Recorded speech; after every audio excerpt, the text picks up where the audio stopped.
and it's actually been kind of zoomed in. And it's one of those videos where someone's driving through the woods and he's filming. I don't know if they're actually out. I don't think it's actually Stephen Martin. He just posted it to our fan page. But it's a pretty cool video. When you look at it, I showed it to Woody. The headlights hit this figure in the tree line, and it kind of looked like King Kong standing in the tree line. I mean, what did you think, Woody, when you saw it? It really creeped me out, actually. There's another, Grant Douglas, he had posted one. It was a skunk ape that was out in the Florida swampland, and it's actually a pretty good video, too. I'm not really sure what to think of that.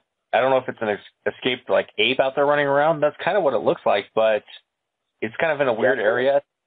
Apparently there was something that was escaped at one point. I don't know if that's recent or a while ago, but I know some people were claiming that on some videos. I really don't know without seeing it. Yeah, I'll forward it to you. It's pretty good. It's a pretty good video. It's the backside of what appears to be a really, really large ape.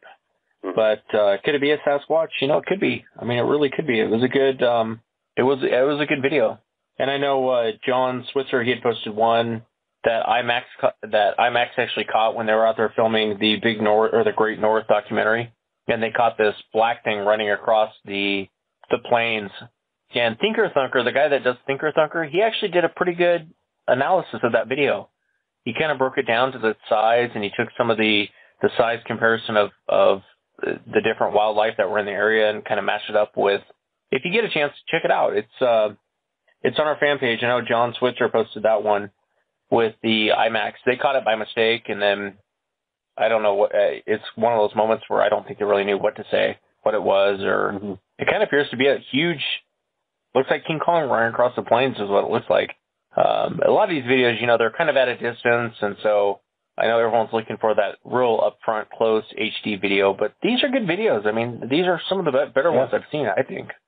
One that we watched, Wes, earlier, the thing that really caught my eye is, so the camera is panning from, I believe it's a right to a left, and then everything's slowed way down. So you hear the audio is slowed down, you hear everything, the video is slow, you see the video that's slowed down, and then all of a sudden, boom, there it is. You know what I mean?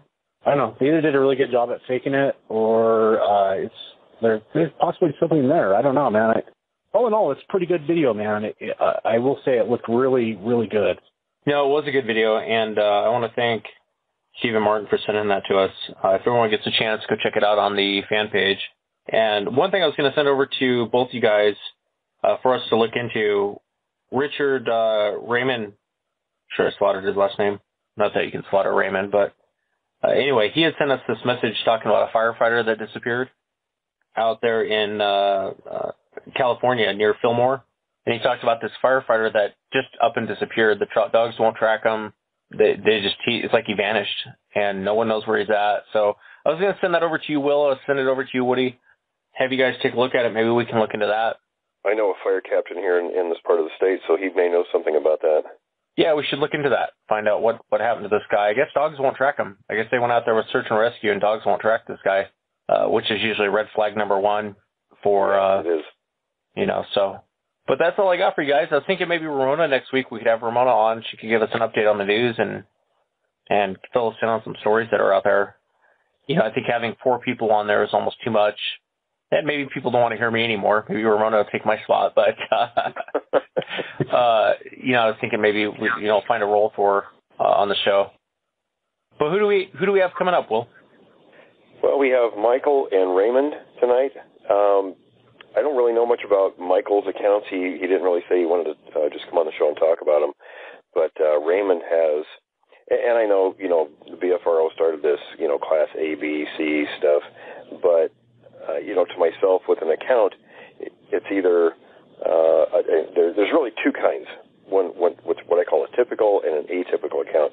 Your account, you and Woody's account, and my first one are atypical, which means, as opposed to typical, and when I'm using that term means that about 70% of Sasquatch sightings are on or near roads. Somebody's driving along, the thing runs across the road, or we're standing next to the road or something like that. Not that any Sasquatch account is, quote-unquote typical, but since that's sort of the preponderance, that's why I'm using that reference. And Ray has one account like that, one account's very atypical, so his stories are pretty interesting. I don't really know about Mike's, but I guess we should bring him on and see what he has to say. Pleasure to meet you, gentlemen. Thank you. And I apologize for last week. I'm sorry about that. Oh, no apologies, Mike. Oh, well, yeah. When I say something, I keep my word. It's just the medicine took over, and I was out like I don't know. I was out. No, no sweat. No sweat at all. We appreciate you coming on. Pleasure's all mine. Thank you. So you've had a couple of accounts, is that right? Yes, I did. Well, when I found out that you were from Ording, it immediately, it didn't immediately, but it really drew my attention that I wanted to get a hold of you to begin with to find out where your strategies were, but I'm getting a little tongue-tied now. Anyways, I live in Ording. I've lived in Ording, Puyallup, Tacoma, Washington my entire life. I'm 50 years old. Do you want me to just tell you what happened, or do you guys want to ask questions? Yeah, well, let's start out with your first account. Okay. Tell us, kind of, how the day started out, what sort of led into the events that happened. Okay. My first account was in November of 2004. I lived in a community called the Buttes, which is in Ording, Washington. And I don't know how long it's been since you do, so you're familiar with the big hill as you go up the hill. Right. And then off to if you're heading up the hill, which is heading east, on the left-hand side, which is north, there's a huge soccer field. Right. It's about 5-6 acres wide. It's a pretty big piece of land owned by the Kiwanis, where they do the fireworks every year. Yeah, right. But anyways, I've worked swing shift or night shifts my entire life. One day I was leaving for work. It probably was about 11:30, 11:45. And as I'm coming down the hill, I look off to the right down in the soccer fields. I don't know why, but I did. And I see this black thing sitting there, and I thought, well, maybe it's what I think is a bear as I'm coming down the hill. I'm like, oh, that's cool. So I kind of pull over on the little turnout, and it's it's a ways away from me. I'm guessing. I can't guesstimate the distance. It was a little ways, but close enough to where I could see. Anyways, as I pulled my truck over to take a look at it, because what I really was going to do is pick up my cell phone and call the Ording police, because about noon, the kindergartners get off of the bus there. And I didn't want any of the kids getting off the bus if that bear was sitting out there. I have concealed weapons. I would have helped out, but I just didn't want any of the kids hurt, and I had to get going to work. Anyways, as I'm calling the Ording Police Department, this thing took off across the field. It was like hunched down on all fours. It went across that soccer field and covered the distance of that soccer field. Before the phone even rang a second or third time, it covered a distance. I thought I was seeing something move that fast, and I'm sorry, I'm nervous. Anyways, so I didn't think much about that account. That's not even the account that I'm calling on. 2 or 3 days later, I came home from work one night. Every night I got home anywhere between midnight to 3 in the morning. And we had lived in this particular house about, I don't know, a year, maybe give or take a month or so. And where our house was up in the development, we were backed up in the green belt at the end of the cul-de-sac. And after we moved in shortly thereafter, we had this little herd of deer, this mom deer and this fawn deer that would literally come around every night.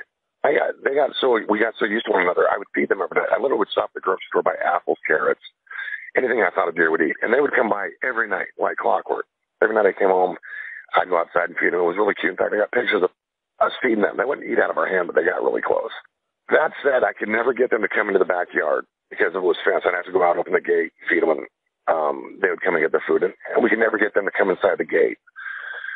One night I came home, it was around Halloween. I went outside like normal, and when I go outside, I'd always have a cigarette, and I'd bring my dog out so she could use the bathroom. This particular night, my dog would not go outside. I couldn't drag her to go outside. She was really whiny. She just didn't want to go outside, and I really found that odd because she would follow me anywhere. So anyway, I had to go outside, open my gate, drop the apples down, put the carrots down, and probably about a minute, maybe 2 after I had opened the gate and dropped the apples and carrots down, the mom deer, her year, because we had already been there about a year, the fawn from the previous year and the new fawn, they came straight into the backyard. And I was like, wow, this is kind of cool. I thought it was cool. I didn't think anything of it, that they would come into the backyard. But they not only came into the backyard, it was like they were trying to get through to go to the front yard, if that makes any sense. And I'm like, right. So, and you could tell there was something bugging them. It was obvious because the mom, or I don't even know what that's called, but the mother of the 2 deer, she was just panicked because I think she could have jumped the fence if she wanted to or gone over it, but she wouldn't. She was just really panicked. and they stayed as close to the front of the fence as possible. They wouldn't even go back towards the backyard where the opening of the gate was. Do you have any questions, or should I just keep going? Go ahead. Okay. So anyways, and same thing. I didn't think much of it. I sat back there for a little bit, walked back inside, and I kept looking out the back window because my downstairs living room faced in the back to see what the deer were doing. And they stayed put. They would not do anything. So after I got situated, I went upstairs, took my clothes off, got into my shorts that I sleep in, and did my business, brushed my teeth. And as I walked over, after I got done brushing my teeth, I walked over to the window was to see what the deer were doing. And I looked down to the right, and one of the mother deer was no longer back there, but the 1-year-old fawn and the little fawn was still back there. It just bothered me. It didn't bother me. It made me wonder what happened.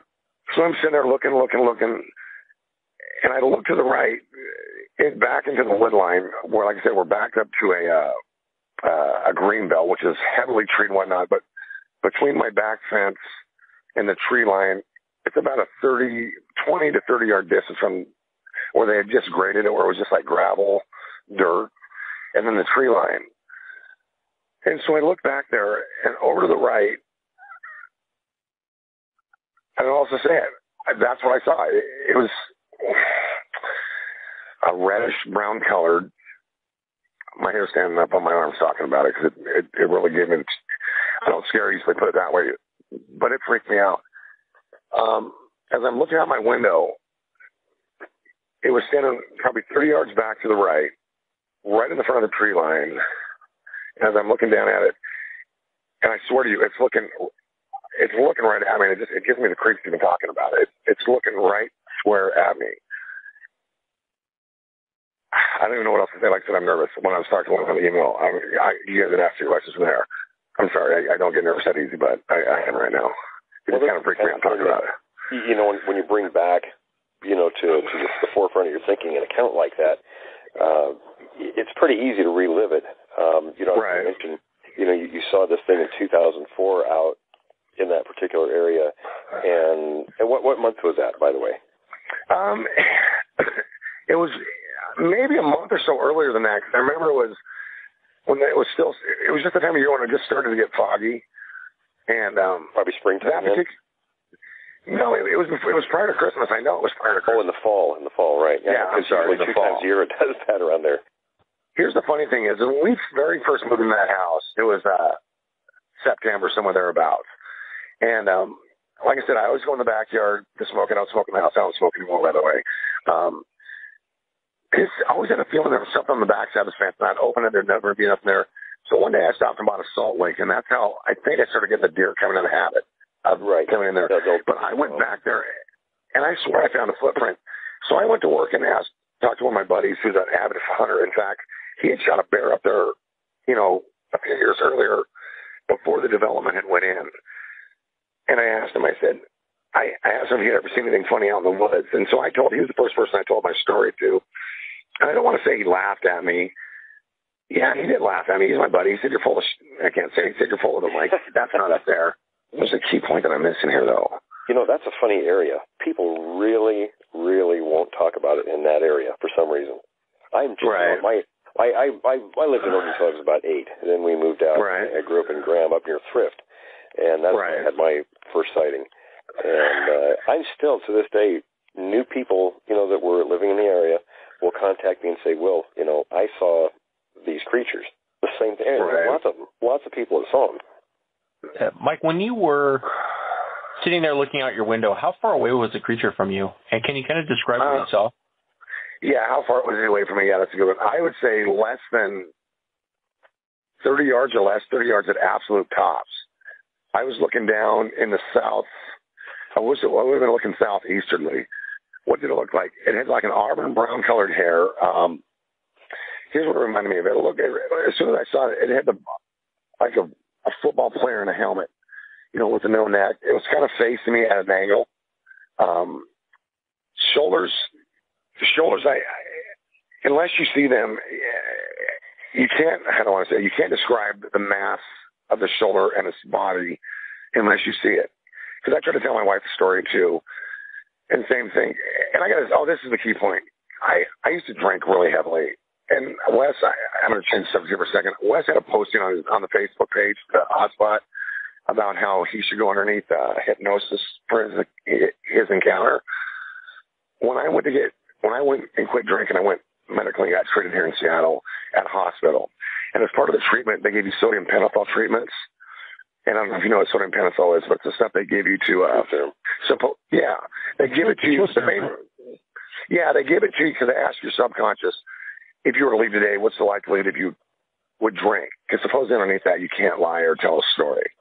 But anyways, the treatments on those are 20 minutes. And you can have anything asked of you after your treatment that you want. So I wrote my little question down about my sighting in the buttes. And I recited the story verbatim underneath sodium pentothal, just to make sure that I wasn't seeing something in the event maybe I had been drinking or whatnot. And I never drank to the point where I was obnoxious. I just drank every night and finally realized I had to quit. But anyways, I thought the key point that I did, I recounted the whole encounter underneath sodium pentothal as I would telling anybody the story, which, like I said, I've only told a few times. But getting back to the size of the creature, looking down at it because I was on the top story, my guesstimation, it's hard to judge. I'm guessing it was about 8, maybe 9 feet tall. It could have been taller because I was looking down at it. The way the moon hit it, it cast a shadow to the left going north. That doesn't matter. 600-700 pounds. I mean, its body was as deep, as thick, almost as it was wide. Absolutely positively no hair on the face whatsoever. Yeah. The hair on the body, I'm not going to say 2 inches, maybe 1.5 inches. I don't know. A little bit longer on the hair going back towards the side of the left shoulder because that's the way it was facing me. It almost looked like a guy that has long hair. It was almost like it had a little bit longer hair on its head in proportion to the hair on its body. And it had the face of a man. And the eyes didn't glow, none of that. But the eyes were, it had a really, really thick eyebrow or brow ridge. Eyes were huge. Not huge. Yeah, they were huge. And it was really, really kind of hard to make out the nose because of the way of the angle it was sitting in the night. Because the sun, you couldn't see the whole part of the face, only like half of it. But all I know is, to me, it looked like a man. Its face, it was very human-like features in the face.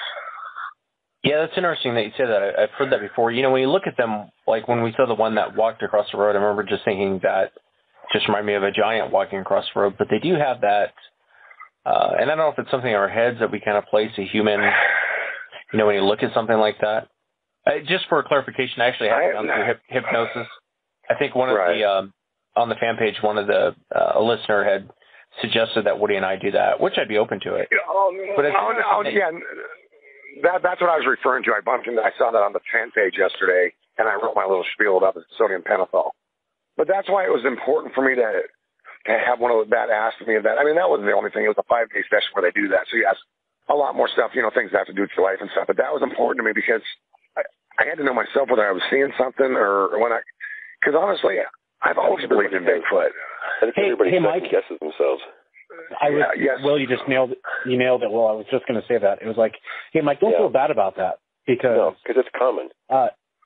It's very common. I mean, well, the thing is I've always believed in it. So, you know, you hear that, well, if you believe in something, you're going to manufacture it in your head or something. I don't know. I've always believed in it. And the reason I believed in it, we used to go camping at a lake in the above Alder Lake. It was called Duck Lake. It's an alpine lake above Alder. Right. And there were some things that happened up there when we were kids. Because I've heard some of the shows where they say how logs would be put across the roadway. I remember back when we were kids, we would always activity up there. Yeah, I remember going after hearing this on your show a couple times. I remember going there camping, and we'd go in there for 3 or 4 days. And when we'd come out, there'd be these huge logs along the roadway. It's like, where the hell did these come from? One time we went to just to do some sightseeing. In the couple hours we were gone, there was logs across the roadway. And of course, back then, you know, I didn't think anything of it. It was just like, we'd cut it up, throw it in the back of the truck, go burn it. But, you know, after listening to your show, it's just, maybe that's what it was. Who knows? Hey, yeah, you know, that area is sort of the backside of Clear Lake and the Bald Hills. Right.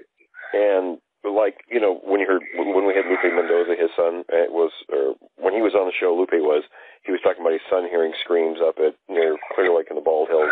And that area is also, of course, close to Yelm and then Fort Lewis. Big area of activity up there. Did you have any other encounters or? Visuals. One night I was coming up the hill because, like I said, I'd always come up at night. As me and my wife were driving up one night after we went to the movies, I swear I saw a man standing on the top of the hill, but it could have been a man. Nothing I would tell a story about, but sure. There was things just in that area. And then another thing, there was always, every other couple of days, there was always a missing dog posted to where the bank mailboxes were. There was always missing dogs. And there was always flyers posted that bears were posted with that. I remember seeing signs around that area with missing dogs, and I thought, geez, there's an awful lot of missing dogs, but it never really clicked. Right.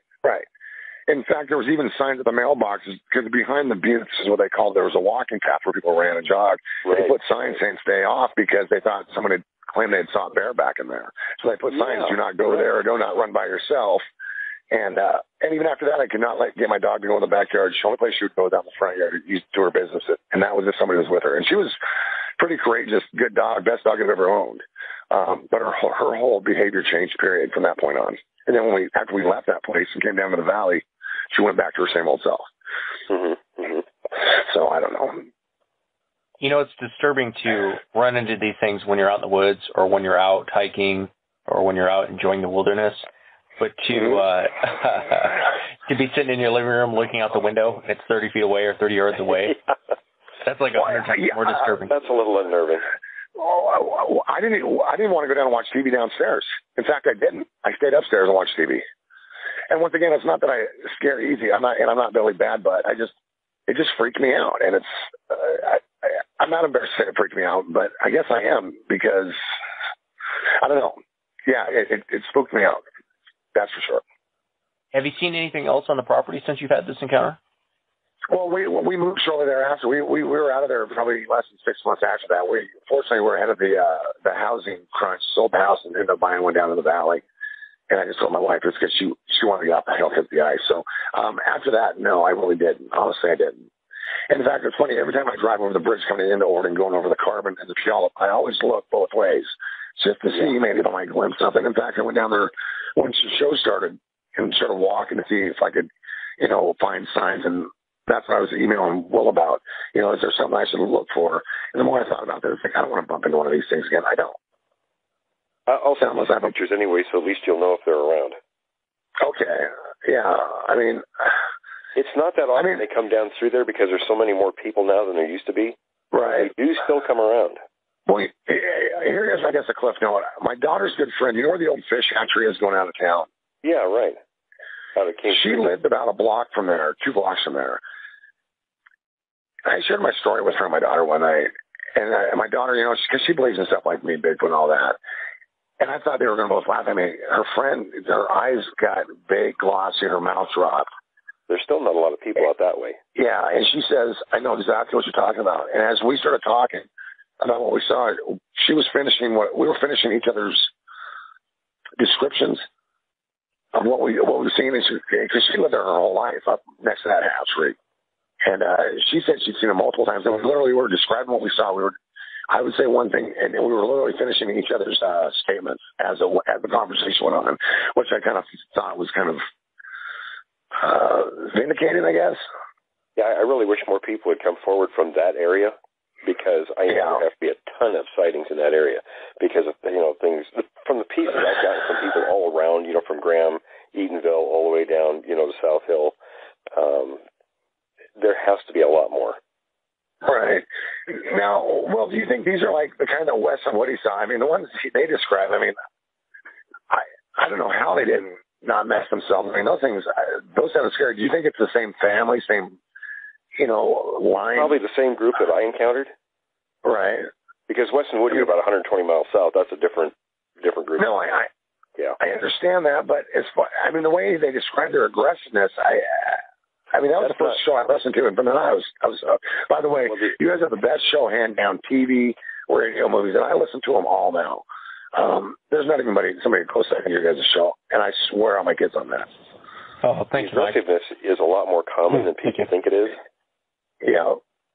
And that's pretty typical with primates anyway. It's not, flute players, people think they're, our forest giant buddies and all that. That's nonsense. Right. They're first and foremost, they're wild animals. Right. And as you know, there aren't any real friendly wild animals. I was going to say, thanks for the nice comments about. Definitely thank you for the comments about the show. Oh, no, I thank you guys because, everybody I talk to that is into this, I refer you guys because you're credible. I don't know. It speaks for itself. I mean, you've heard the other shows, and I'm not saying they're all garbage. The gentleman that was on the show last week that's down in Texas, I like his show as well, but he's still not even a close second to you guys. Well, we appreciate that, Mike. No problem. I appreciate you guys having me on. Well, we're certainly glad you came forward with the story. We sure appreciate that. Well, I appreciate it, and if I got nervous, I do apologize. If it doesn't sound good for the air, I understand. I don't know why. No, Mike. If it wasn't for people like you, we wouldn't be able to have a show like this. So what it comes down to is people like you and the listeners. So really, I should be thanking you more than anything. I appreciate it. Pleasure's all mine. And can I ask you one other thing? When you guys go hunting for these mounds, if somebody pays to go along, could they go? Mike, you can tag along. You don't have to pay. I'm all over it. I'd love to. Love to. Just keep in touch, and the next time I go to one of those locations, I'll let you know, and you're more than welcome to come along. All right. Yeah. I appreciate your time, William, Wes, and Woody. I really do. Oh, thank you. Appreciate your time. All right, guys. Take care. Thank you. God bless. Thanks, Mike. Have a good night. Bye. You too. Bye. It was a good account. It's hard to describe the emotions. It's hard to put those into words. I know what he's talking about when he's talking about how scared he was, and he's trying to describe how big it was. And that's the hardest thing that I remember I had was putting what you saw into words without sounding ridiculous. You don't realize. Yeah, it's really hard to relate to somebody. I used to think, the big male that I saw, the first one, I used to think, Jesus, how am I going to tell people how big this was? They're going to think I'm crazy. And that was my buddies, that had seen tracks and things. And, but yeah, they're enormous. I remember telling, not just the width, but the thickness. Yeah, the thickness. I remember telling my girlfriend the other day, I said, it's not the same if you think if you take a person and make them 9 feet tall. I remember that's what I used to think when people would talk about these encounters. I would think, okay, well, if you took me, I'm 6 foot, you made me 9 feet tall, that's basically what people saw.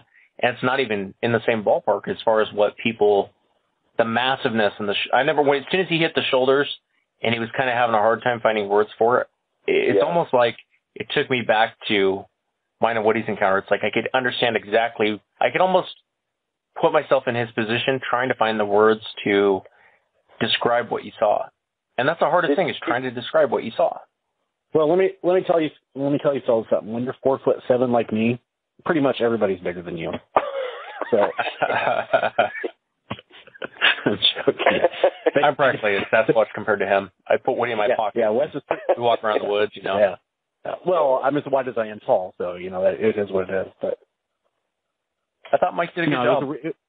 He did an awesome job, man. Mike was good. I sure appreciate when people enjoy the show.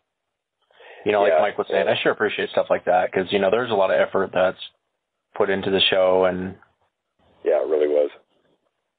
Well, who do we got next? Well, the next person is Raymond. And as I mentioned earlier, Raymond has had 2 encounters. One when he's very young, and it was a very atypical or an unusual type of encounter. And like I mentioned, also the typical encounter, which is, the majority of sightings are on or near roads. So that was his second encounter. Hi, Ray. This is Will. Hey, Will. We were on here with Wes and Woody. Uh-huh. So we'd like to talk to you about your encounters. Hey, Ray. How are you? I'm good. Let me go outside here. Okay. Well, let my dog out. I'll stay inside and let him out. Okay. Well, let's start off so much first encounter that you were telling me about last night. You were pretty young when that happened. Yes. So tell us about that first. Okay. Like I said, my mother made my older brother and me some peanut butter crackers. And my older brother and I were pretty competitive. And we had a playhouse built onto the back of our garage. And about 20 feet from that is the beginning of what used to be a cow pasture, which turned into woods. And there was a creek back there.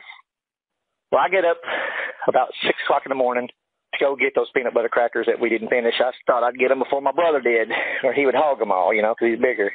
I'm walking back there along the edge of the garage in my backyard. And, it's kind of dark, but not real dark. I mean, the sun's starting to come up. And I hear a noise over to my right. And I kind of glance over there, and I come back. I was kind of scared, it's dark. And all of a sudden, this big giant creature come out of my playhouse. I mean, it was huge. Like I said, my stepdad was 6'6", and this thing made him look tiny. I mean, it was big. But okay, did you ever watch Bugs Bunny when you was a kid? Sure. Okay, the alien he had a creature that looked like a big old hairy heart. Right. Okay, when I got through talking last night, I forgot to mention that. That's what I kind of compared him with, because the heart part, the top part, that was the shoulders. Except this creature, you didn't have a head on it. But that's how every time I saw that, I thought about the Bigfoot, my Bigfoot encounter. It kind of brings back memories there. But anyway, as it stepped out sideways, facing me. I screamed, and nothing came out of my mouth. I just froze. It just I couldn't even move. I was just done. If he wanted to eat me, pick me up, or it could just backhand me and knock me 20, 30 feet probably, or whatever, if it wanted to. But it didn't. And it kind of grunted or snorted. And then all of a sudden I heard another noise, and I looked back at him, and he was already going over the fence. That's how quick he moved. I mean, it was just real fast. Ray, how old were you when this happened? I was probably around 6, maybe 7, about 6 or 7 years old, 6 and 7, between 6 and 7. And what part of the country was that? Okay, the address, it was 1212 South 12th Street. It's the only address like that in the world. What state was it? Texas. Was that East Texas by chance? Yes, East Texas. The reason I asked you, that's kind of the area Bob Garrett, who was on last week, that's where he's had a lot of his encounters. Yeah. Well, I had 2 encounters there in East Texas. Okay. Well, tell us about the second one. Okay. The second one, me and 2 of my friends, we were out behind Texas Eastman. That's Eastman Kodak out there in Texas. I was out back on the road. It's an area which, growing up, it was called Tally Bottom. As they say, I always said it was a place you don't want to be there at nighttime because bad things happen out there. Well, anyway, me and my friend Hollis and his cousin, we went out there fishing, hanging out. There's a little section out there. It's an iron bridge, and that's what we called it, Iron Bridge. That's all I ever knew it was called, was Iron Bridge. And one way is facing west, and there's about, 50 yards away across the water there's a railroad track. Anyway, we'd sit on there, and we'd cast our rod and reel out there and, go fishing. Well, it was getting late, starting to get around 6 o'clock in the evening, starting to get dark. And so we decided we better leave because we don't want to be there when it gets dark. And we get in my car. I was like 16 or 17 at this time because I was driving. There's only one way. It's like a one-way dirt road. I mean, it's like 2 miles. You could say like 2 miles straight down the road. That's how flat it was. And we're driving, going, starting to take off, going slow, just talking. And all of a sudden, there's a big old thing was in the middle of the road walking toward us. I mean, it was huge. It was probably like 150, 200 yards away from us. It was walking right towards us in the middle of the road, the dirt road there. And Hollis looked at me, and I looked at them. We're like, that's something we've never seen before. This is huge. I mean, it's big old hairy thing, And Hollis had one bullet left in his, for his 22, and he loaded his gun up. And his cousin Lynn sitting in the back seat, he pulls out his pocket knife. I said, "Y'all ready?" I punched it. That's the only way out of there was where that thing was. So I drive. I floorboard it, and it's coming up toward us, and we're walking. And all of a sudden, it just kind of flares off, and just walks over a barbed wire fence into the woods and disappeared. And we were scared, man. That was. I'm getting flustered about it, but it was. We were scared. We were, it was huge. It was brown, like a two-tone brown, and it, you just had hair. It was like maybe 6 inches of whatever length or whatever. It was big. But that's that story there. Now my other one, when I was little, I mean, it looked right at me, and I looked at it. I mean, I went in and told my mom and my stepdad there that I said I saw a monster. I'd never seen anything, never heard anything about a Bigfoot or whatever, and I don't even think I ever saw a gorilla. And I just said I saw a monster. That's the only thing I could say. And they looked at me and said, "You was having a nightmare. Go back to bed." Yeah. So they just kind of brushed it off. Yeah. Well, don't feel bad. I know you were 6 when you said you saw a monster. I mean, I was in my 30s when I said I saw a monster, so I went through the same thing. You know what I mean? Yeah. The only way I could describe it was I saw a monster, I saw a monster, I saw a monster. And that's I think that's a pretty accurate description. Yeah. But, what was weird about it is I was like, I hear stories and whatever about, like a friend of mine was telling me about how they people going out camping and their kids come up missing and they'd find them 2 or 3 miles away. They'd say where the Bigfoot had grabbed them and, and took them away. I was like, they could have done that to me or whatever. I don't know, but, it's just weird. It didn't even touch me. But it looked at me, and it grunted, and, like I said, it could have done anything it wanted to. It was huge. I mean, this thing was big. It came out sideways. It was just so big. His shoulders were so – that's what I'll never forget, his shoulders. Yeah. When he came out of that, it was just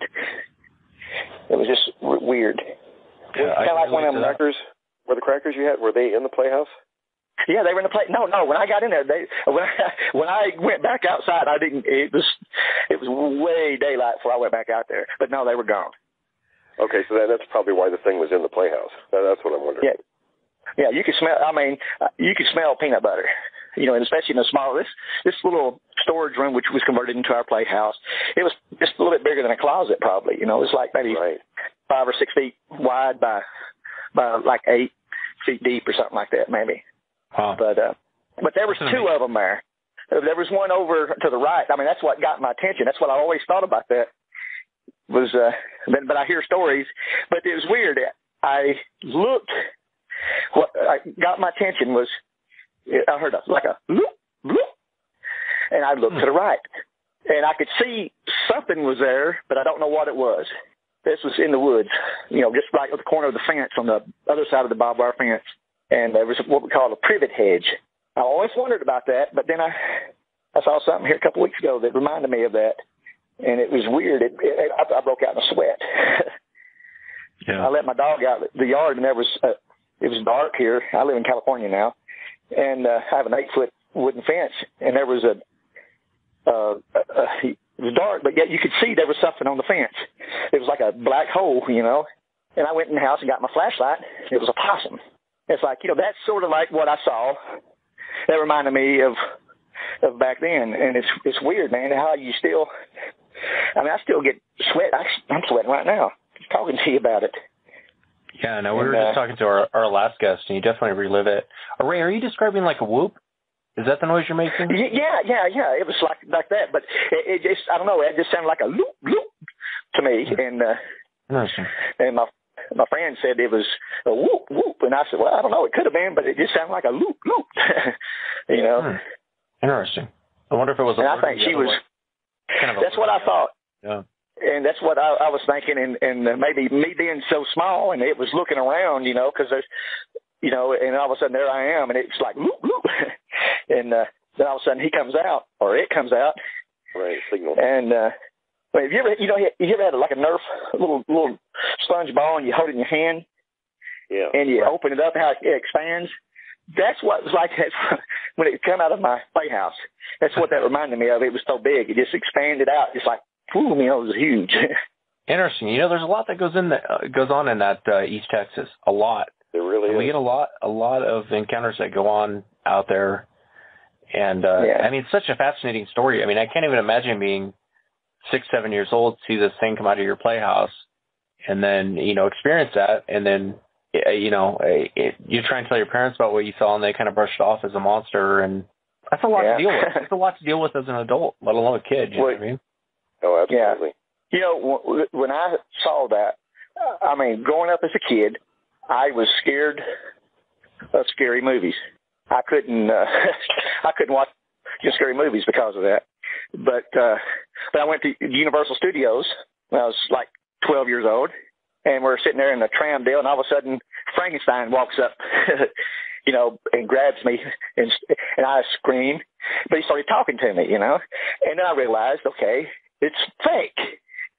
But that wasn't fake what I saw, because my stepdad was in bed. I know it wasn't him in a costume or nothing, We had a couple of pigs back behind my playhouse here. About a year later, we found some pigs out at my grandpa's farm, some piglets, and we decided to take them home, and we were going to raise them. And we had them for about a year, about 9 months to a year, and they were pretty big. They did 150, 200 pounds, and they disappeared. About a year after when I saw, my sighting, they disappeared. And my stepdad didn't know. He was pissed off. He said, somebody come and stole our pigs. But there's no way they could have gotten in our backyard and got them, They had to come through the backside in the woods, the creek area. But there's no road access or nothing like that. And my mother and I went and visited my mother the other day for Mother's Day. She lives in Texas, still back there. And I started asking her about it, and she said, you were just dreaming. You were just having a nightmare. And I said, no, Mother, how was it? What I saw was what I saw. And she said, well, maybe that's what happened to our pigs. But she never would admit it. But she said, maybe that's what happened to our pigs. So maybe she believed me there a little bit, Yeah. I think deep down a lot of people don't want to believe that's going on. They always want to brush it off as something else. I think it's hard for... Something more mundane, yeah. Yeah, it's easier to go, hey, you know what, maybe someone jacked our pigs, instead of, saying, hey, maybe you actually saw what you saw, and maybe that's what happened to our pigs. And I'm sure probably a lot of other things happened on that property that maybe you weren't privy to, that, if you got your stepdad or your mom and you asked them, I'm sure there'd probably be a few other things that would raise an eyebrow as far as what went on there. I would think so. Yeah. We can't thank you enough, Ray, for sharing the encounter, and thanks for listening to the show too, by the way. We really appreciate it, but we can't thank you enough for coming on and sharing your encounter with us. I appreciate you listening, because you tell somebody and they look at me like I'm crazy or retarded or something, but I know what I saw, and it's just well, you're not crazy or retarded, so yeah, you're not crazy. It's definitely the shoulders is the one thing you never forget, isn't it? When you see them, you're just blown away. Yeah. I can just picture the things squeezing out of your little playhouse, trying to squeeze its body out. I can almost picture exactly what you're saying as it's coming out. It probably had to contort itself to actually get into the thing to get the crackers, but to actually get back out, And there's so much that goes on in that East Texas. God, there's so much that goes on down there. It's almost like Washington. Really you would think that when people talk about Bigfoot, Sasquatch, they would talk about East Texas the same way they do Washington. I know Washington's kind of the main state everyone talks about, but sure seems to be a lot that goes on down there. Yeah, I remember telling there was a guy who lived with us for a while. He was in the Army. He was friends with my stepdad for a while, and I remember him saying that he was going to go Bigfoot hunting in Washington when he got out of the Army, but he never did. Never did. Yeah, there's a lot that goes on up here, but I think down in that East Texas, there's a lot that goes on down there too. Yeah. They say Washington is ground zero, but I tell you what, there has been a lot of encounters in East Texas. I couldn't tell you where ground zero would be, but I know they're everywhere. It seems like. Yeah. I worked for the phone company for a while, subcontract, and I had a 400-mile radius.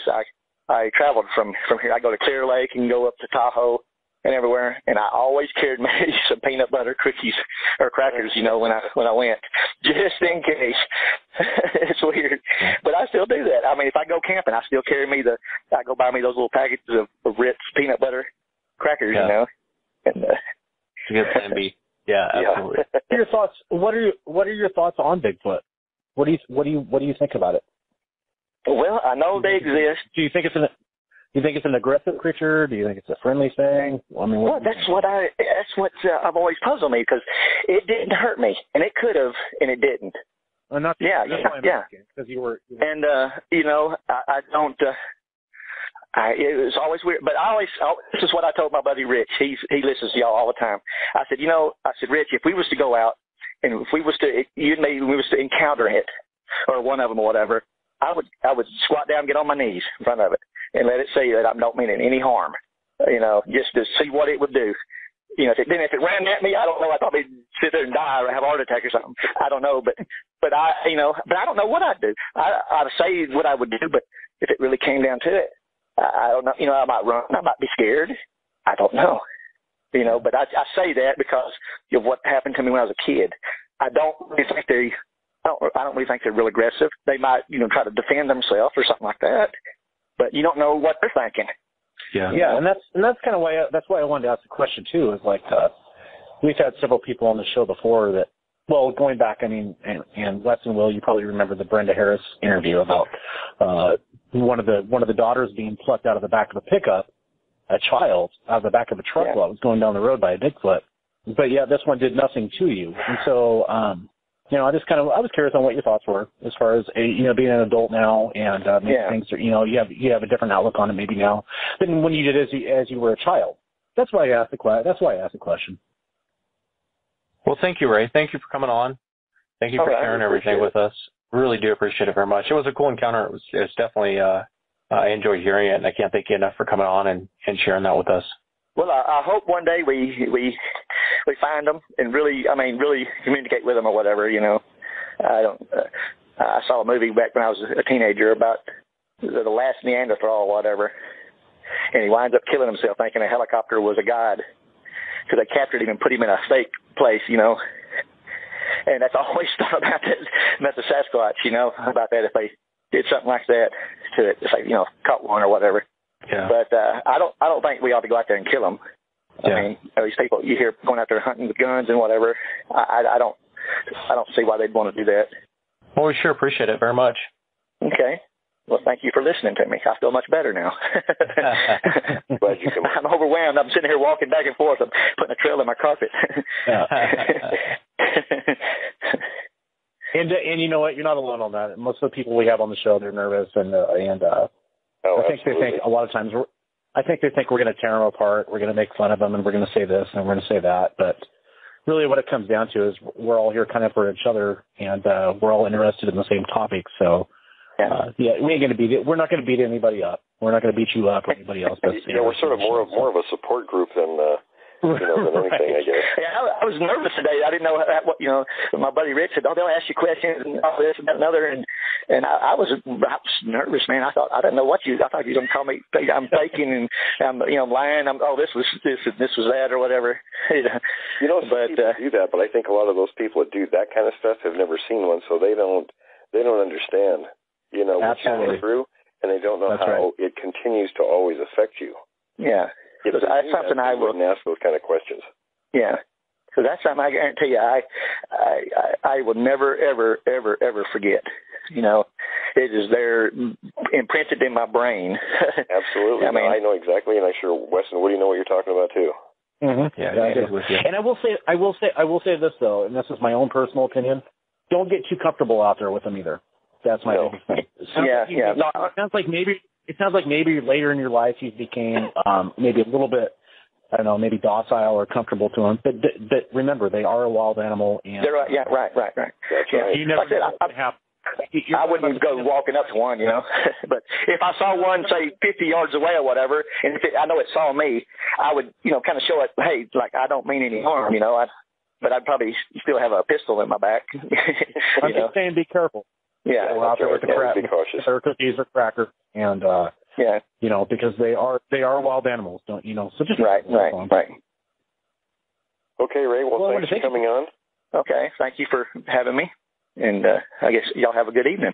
All right, you do the same. All right, thank you.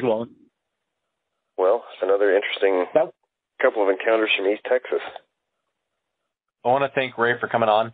I know next week we have a law enforcement official, and possibly a couple of law enforcement officials that wanted to come on and share an encounter that they had while they were out on the job. And it was kind of a fascinating encounter to read when he had sent me the encounter. We'll probably change up the name and the locations and everything to protect the identity, but it was an interesting encounter that he shared, so I'm hoping to get him on next week. Hopefully, yeah. I'm still waiting to hear back from him. I actually was contacted by another one also, different law enforcement official. I haven't had a chance to ask him to come on yet, but I'm going to be doing that here shortly. Yeah, the one that originally contacted us, he emailed me back and said he'd love to come on anytime. So I think he's pretty much a go for next week. Sounds good then. Well, I think that's it for tonight, fellas. I want to thank everyone in the chat. I want to thank everyone for tuning in.